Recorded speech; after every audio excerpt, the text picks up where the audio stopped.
adesso entriamo nell'acqua. Mazza che fredda, limpida. Questa è l'entrata, ci sono anche un po' di pesci, ho visto le paperelle.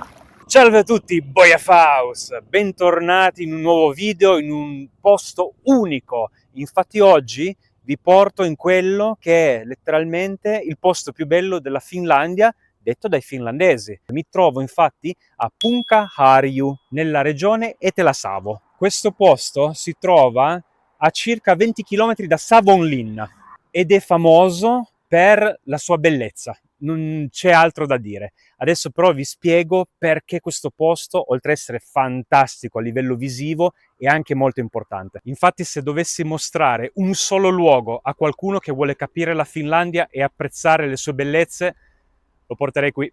Notizie di servizio: se siete interessati a scoprire questo lato della Finlandia, quindi tutta la parte dell'est careliano, la zona dei laghi, quindi il Saimaa e tutte le sue bellezze, la foresta finlandese, eccetera, sappiate che il prossimo anno ci sarà la possibilità di viaggiare con me, con viaggi personalizzati e anche un paio organizzati. Ma la parte più importante non è solo riuscire a viaggiare in un posto, è viaggiare con una persona che conosce bene l'area, e quindi io sono con voi come guida ed esperto della zona. Prima di farvi vedere le immagini più spettacolari, vi dico che questo è un pochettino il posto segreto, perché quando la gente pensa ai posti belli della Finlandia, cosa pensa? Subito la Lapponia, Santa Claus, l'Aurora, bellissimo, ci mancherebbe, però è diventato iperturistico, quindi è proprio una di quelle cose che perde, secondo me, questa è un'opinione personale, perde totalmente la sua autenticità.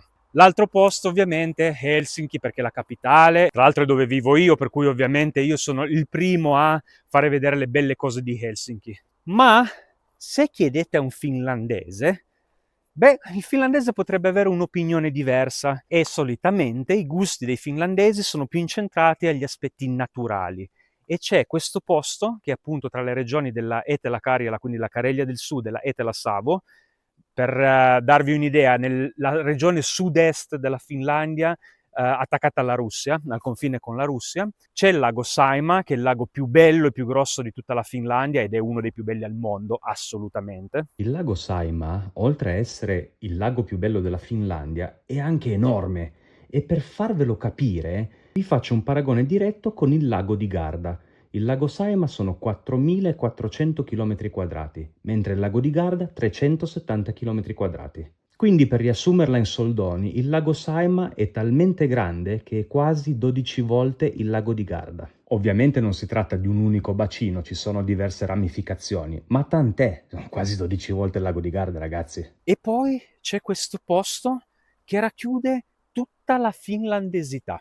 Cosa cercate della natura in Finlandia? Foresta, laghi, paesaggi unici, quindi non proprio tutto piatto. In Finlandia esistono quasi 190.000 laghi, 188.000 o giù di lì. Secondo me non lo sanno neanche loro in realtà quanti sono talmente tanti. Ma se chiedi a molti finlandesi qual è il posto più bello del paese, la risposta appunto spesso è una sola: Punkaharju. Infatti in questo luogo sembra che la strada galleggi quasi sull'acqua. Da una parte c'è il lago e dall'altra pure. E in mezzo c'è questa sottile striscia di terra creata dall'ultima era glaciale. Una cosa che poche persone sanno è che la Finlandia nasce qui. Quello che passa sotto le ruote della macchina mentre guidi per questa strada non è una collina normale, si chiama appunto Harju, infatti Punkaharju. Si tratta di una gigantesca cresta di sabbia e ghiaia che viene formata dai fiumi che scorrevano sotto un ghiacciaio, ovviamente adesso il ghiacciaio non c'è più, stiamo parlando di migliaia di anni fa. Quando il ghiacciaio si ritirò, lasciò questa lingua di terra che è lunga circa 7 km e divide le acque del sistema del Saimaa, appunto questo lago enorme e bellissimo della Finlandia. All'inizio dell'Ottocento persino lo zar Alessandro I rimase impressionato dalla bellezza di questo posto e tradizione vuole che dopo la sua visita proprio qui ordinò che i boschi del crinale non venissero abbattuti proprio perché era troppo bello. Ha detto: e non andiamo a rovinare questo paesaggio. Quindi se oggi vediamo alberi secolari è anche grazie a questa decisione. La strada, a percorrerla, anche a guidarla, è veramente bella e divertente perché è stretta, tortuosa, con sali e scendi, ti si apre l'acqua dopo una curva, è bellissimo. Piccolo consiglio per la gente che sta pianificando di andare a Capo Nord, tramite la Finlandia. Dato che mi è già successo di ricevere queste richieste e perfino mio cugino l'ho aiutato a costruire un po' il percorso, evitate di passare dal lato ovest della Finlandia, perché lì sarà molto monotono, noioso come tipo di paesaggio, però è quello più veloce. Invece se allungate un pochettino, passando per appunto la Carelia del Sud e la Savo, per attirare su verso Savonlinna, poi Kuopio, insomma dove volete andare, di solito si arriva fino a Rovaniemi da quel lato, avrete un'esperienza davvero unica, sempre se non vi piove in testa, eh.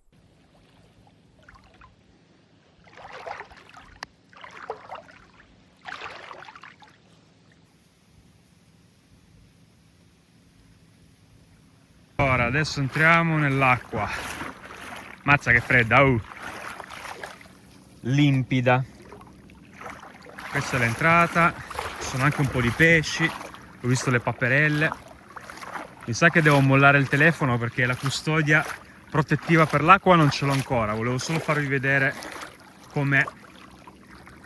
Il lago è molto bello. Anche pieno di barche oggi. Adesso però mollo il telefono e mi faccio l'altro bagnetto perché l'ho già testata letteralmente ed è freschina. Allora, bagnetto fatto, l'acqua era bella freschina perché era tra i 19 e i 20 gradi e quindi ho fatto una bella nuotata di un 15-20 minuti, ma diciamo che le infiammazioni non ne ho più dopo questo bagno. Comunque fare il bagno in questi posti è una figata perché sei veramente in mezzo al nulla, i posti sono spettacolari dal punto di vista visivo e il lago, che uno potrebbe pensare salmastro e altro, ovviamente acqua di lago, ma è limpidissima, pulita, fredda, ovviamente molto fredda, una goduria. Un'altra curiosità riguardo questo posto è che è uno dei parchi naturali più antichi del mondo.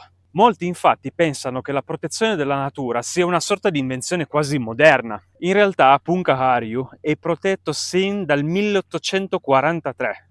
Era già un'area naturale protetta fin da quando in Europa invece si tagliavano le foreste, quando non c'erano ancora particolari restrizioni allora. Infatti per questo spesso viene citato come uno dei territori naturali protetti più antichi del mondo. E questa strada non è solo particolarmente bella per quelli che vanno a Capo Nord, ma è stata eletta la strada più bella della Finlandia. Nel 2017, per il centenario dell'indipendenza finlandese, è stata organizzata una votazione nazionale per scegliere la strada del secolo. E indovinate un po'?